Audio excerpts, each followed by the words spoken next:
Hey guys, it's Kathleen, and today we're going to be discussing how much a booktuber should read. The obvious answers to this question may seem like, oh, they should read a lot. They're booktubers. They like books. Shouldn't booktubers read like all the time? Of course, this obvious answer doesn't count for the fact that booktubers are like humans with lives and things going on other than shockingly booktube. And I know this is something people stress about all the time, how much I should be reading if I'm a booktuber, so I wanted to make a video unpacking that and figuring out if there's really any good amount that booktubers should read per month. So as usual, I'm going to start this video by discussing how we got to this point and why I'm making this video and whether this is really an issue at all. Obviously, there's nothing that can force a person to read more than they want to read. Even if you really enjoy somebody's content and you really want them to be producing more of it and you want them to read all the books in the world, you cannot force them to do that. But there still exists nonetheless in this community a sort of pressure to read as much as possible. You see people posting wrap-ups where they've read 20 books a month, where they've read 10 books a month, they've read 15 books a month.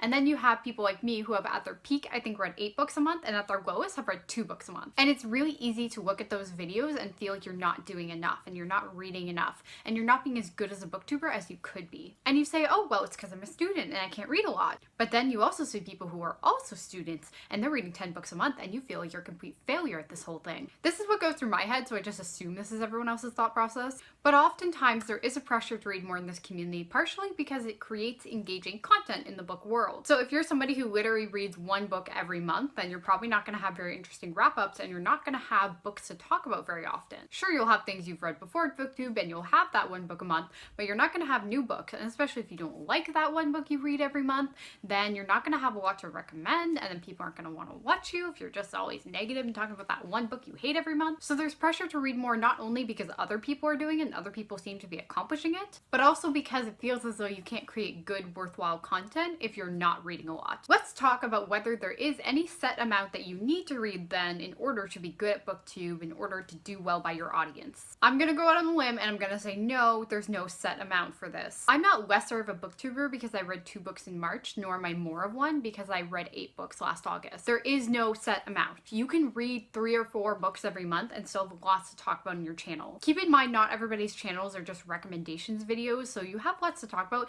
even if you don't have new books to talk about literally all the time. On the other hand, I will admit that the reading only 1 book a month strategy probably won't work out very well for you, at least if you're purposely doing that. I will say there are lots of people who probably read 1 or 2 books a month and are successful booktubers. It is not a gateway into success, but you should probably acknowledge that if you do want to be successful, you should probably make time to read. This does not mean, by the way, that you need to finish a lot of books. It's more that you need to just try and read a fair amount. Now, I know that sounds very harsh, and I know that people's schedules really get in the way and people are busy, and oftentimes I've had times where I've hardly read in a month, and that's totally fine. Life gets in the way. It's not all about booktube, but there is some expectation from your audience that you're going to put in that effort and at least try and make time to read. It doesn't mean it'll always happen, but you should at least give it a shot. Which of course brings me to my next point, which is that in my opinion, a slow reading pace is not a bad thing. I say this as somebody who used to say, I am such a fast reader. One time I read Twilight, no, it was Eclipse. I read Eclipse in like 2 days. I am so good at reading quickly. Like, you should all be so jealous of me. And that was like a period in my life where I was a really fast reader,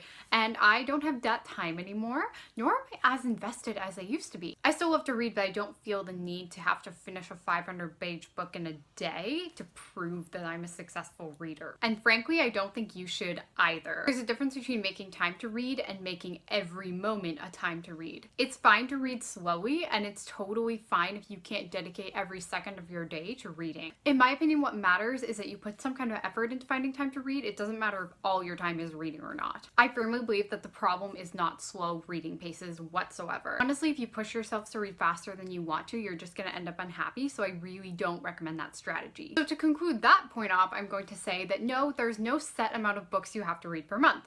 You do not have to read 10 books a month. If you cannot manage that, that is totally fine. You don't have to read 5 books a month. You don't have to read 4 books a month. There's no set reading pace that you need to be a successful booktuber. It also is totally fine if you want to take a little more time to read your books, or you don't have time all the time to dedicate to reading. That is a-okay. What people might question is if you take absolutely no time to read. Even in your free time, if you don't do any reading in those times, and people might say, well, she's not very dedicated to her booktube channel. Oof, not gonna subscribe to her anymore. I'm very sorry if you actually sound like that and you're one of my subscribers. I apologize. So we know that there's no set amount for reading, and we know now that taking time is actually totally totally fine. So we should probably discuss now the actual real question of all this, which is what's going to happen to your channel. Obviously, if you run a booktube channel, people expect you to read books. People want you to have things to talk about, and they want you to have books you've already read, of course, but they want you to keep reading. And so if you're somebody who says, I am just gonna read one book a month, and that's all I'm gonna do, it's all I'm gonna talk about, and people can live with it, or they can like get on my channel. But that might make people skeptical of your content. It might make them feel like you don't really know a lot about books. And I suppose theoretically, if you just talked about one book all the time, people could unsubscribe from you. I would like to think most people won't unsubscribe just because you have one bad reading month, but who knows? I'm not in your heads. Those people could be out there. If you consistently make it a habit though of only reading a little bit, not reading at all, then there's a chance that people are gonna not be as interested in your content because of what they've signed up for is your continuous thought process about books. You see, the problem with this kind of thing of not reading at all or hardly reading is that it's hard to engage in the community as well if you don't read much. It's totally fine to not be a big reader. I would not judge anybody for that whatsoever, but also it's really difficult to not be a big reader on BookTube. Let's take, for example, the book Leah on the Offbeat by Becky Albertalli. I bring that up because there was so much hype surrounding that book, and I read it and I didn't love the book, but I felt like I was more involved in the conversation because I had read it. And at least being familiar with Becky's other work would have helped me be involved in that conversation a little bit. In general, being widely read helps me be more known in the community. It helps me engage in these conversations, and to some extent it helps me make friends. It also probably makes some people dislike me if they dislike my opinions, but like you can't win everyone. The point I'm making here is not that you have to read every hype book by any means. I think it would be a really boring place if everyone just did that. But at the same time, it can be pretty isolating if you have nothing to talk about in the community with everybody because you're stuck to reading your like one book per month that you've picked up for yourself and you're just going to do by yourself. And I don't mean to say that people who only read one book a month are inherently isolationist, but just that doing that may make you feel more isolated after a while. The fact is, it is possible that if you don't read a lot, then you'll feel disconnected from the community and the people within it. On the other hand, I can also say that the booktube community is really, really nice. I mean, you can agree to disagree if you want, but I think they are mostly just lovely, really good people. And I have yet to encounter somebody who would actually shun people because of this. You may have subscribers or something who would unsubscribe from you if you only post the same things or you don't read as frequently. Maybe that would happen, but I'd like to think not, but it might happen. But if everybody is so nice and no one's doing this intentionally, why do we feel any kind of guilt over this? And the truth is, I think we put these expectations on ourselves. We have this idea that to be the perfect booktuber, you need to read at least 10 books a month, you need to post videos 3 times a week, you need to be constantly interacting with people, and you need to be engaging in this cultural conversation surrounding books. And because so many of the most successful people in our community are the people who do these things, we feel like if we don't do them, then we'll never be as successful as them. We worry about not succeeding, and there's some evidence that perhaps if you don't read a lot and you take hiatuses, then you won't succeed. Of course, most of that pressure is internal. I actually rarely see people in the community who are actually pressuring people to read more or to come back and make videos all the time. But nonetheless, that exists, and it's hard to get rid of that notion. So while yes, people are kind and no one's going to judge you, at the same time, it can be very hard to actually believe that. So as my last main point, I want to delve into the issue of what we as booktubers and fellow readers owe to each other. I believe there's a famous philosophical text, I don't know who it's by, but it's called What We Owe to Each Other. I don't know anything about it, but I like the title, so I'm rolling with it. So do we really owe each other anything in this community? I mean, on a base level, no. If you think about it, it's the internet. If you just disappeared off BookTube and never talked to another soul again, then on the one hand, yeah, that would be kind of rude towards the people you've met, but on the other hand, you don't owe people your life, if that makes sense. You don't owe them this hobby that you do. You don't owe them reading time or whatever. So in theory, no, you don't owe people anything. They cannot force you to read books. It's not done out of a sense of obligation towards other people. But on the other hand, that's kind of exactly it.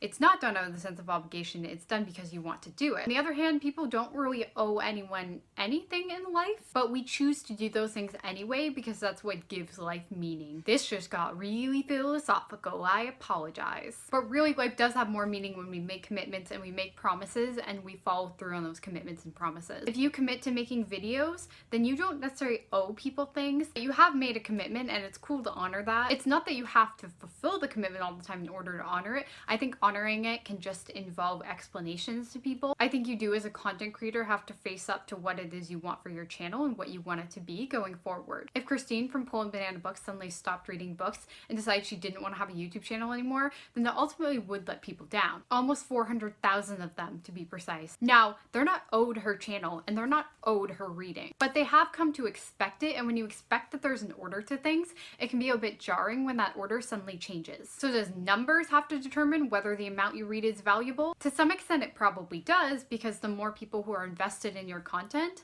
then the more people who are going to care if that content suddenly changes or disappears. No, you don't owe anyone anything, even your subscribers, but I think it is important to look at your commitments and decide in which ways you want to honor them. You're not obligated to do so. It's a polite thing to do, but you don't have to do it. In conclusion, is there a set amount of books a booktuber has to read? Is there a set amount of videos you should be producing? Do you owe anything to the people who subscribe to you? Answer to those questions is, of course, no. I think that's probably what you guys were expecting, honestly, when you clicked on this video, but that's not really the point I'm making. I'd like to assuage a few fears, though, because those tend to crop up a lot in these kinds of discussions. If you were going to school, if you have a job, if you have a family, if you have a life, no one will blame you, I promise you, for not reading. No one will blame you for reading 2 books a month. No one will blame you for reading 1 book. No one will blame you for not reading at all. Life is more important, and your life does not have to be focused on books all the time. We have this strange idea that somehow booktubers' lives are focused on books, and that's all they care about, and we tend to forget that they're also people, and this is a hobby for the most part. Of course, it can also be hard to accept that over time, if you don't read much or you don't post about books much, then you'll feel more isolated and less involved in the book community. So I'm going to propose a balance. If you are a person who wants to read all the time, then great. Read all the time, but don't feel like you have to judge other people who aren't reading all the time. If you are somebody who is struggling to make the time to read, that is okay. Allow yourself to find more creative ways to read. Watch some how to read more videos.